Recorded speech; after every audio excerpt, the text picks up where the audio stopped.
Hi, in this video we're going to see how we can use functions and parameters in microbit to make our programs more versatile. Let's get started. A function is a way to create a new word that the computer will understand. We list a set of commands and give the function a name, and every time we call that name in our program, the computer will run the commands we have set. Let's take a look at this simplistic program that draws an image of a heart with LEDs on our screen.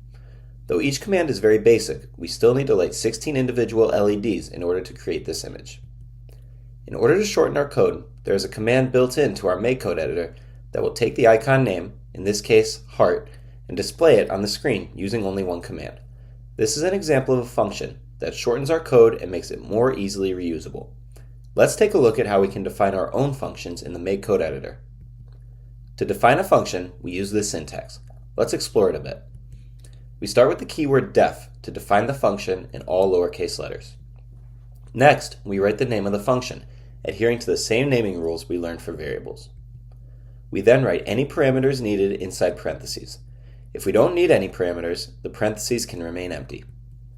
Indented below, we write all the commands we want to be performed when we call this function. Then, to call the function anywhere in our code, we simply write the function name followed by a set of parentheses. Any arguments for the needed parameters can be included here as well. Let's take a look at an example. In this program, we are defining a function called moveLED. No parameters are being used, so the parentheses are empty. There are 3 commands inside this function. There are 2 places we are calling the function inside our program, once inside each if statement. So when this program runs, each time button A is pressed, the lit LED moves to the left, and when button B is pressed, it moves to the right using the moveLED function. If we wanted to change our previous program to make the LED less bright as it moves away from the center, we can make these alterations and use parameters. When a button is pressed, we are first calling the moveLED function. You'll see that this function does not take any parameters, but uses the value of the X coord to call the setLEDBrightness function, using different values as arguments.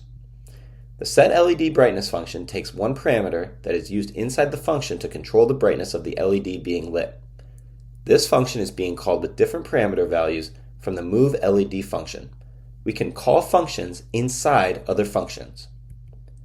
So when this program runs, the output is an LED that is moving based on button clicks and changing brightness depending on location. Let's take a look at an example that combines all the control structures we have learned. In this program, we light the top or bottom row of LEDs when button A or B is pressed. We are already using if-else statements, but is there more we can do? The program functions perfectly fine, but we can make it shorter, more versatile, and more readable if we use some control structures. First, we could use for loops here to light LEDs from 0, 0 to 4, 0, which will definitely shorten our code. Now the value of I in each loop is being used to control the X coordinate of the LED being lit. Great work! We could now place these commands inside functions to make our program more readable. This looks great, and it is now much easier to understand the task the program is completing. But these functions are very similar, with just the Y coordinates of the LEDs being different. We could use just one function that includes a parameter here to make our program more versatile. Now we have a program that is clear, concise, and effective. Using control structures together inside our programs is what makes computer programming so powerful.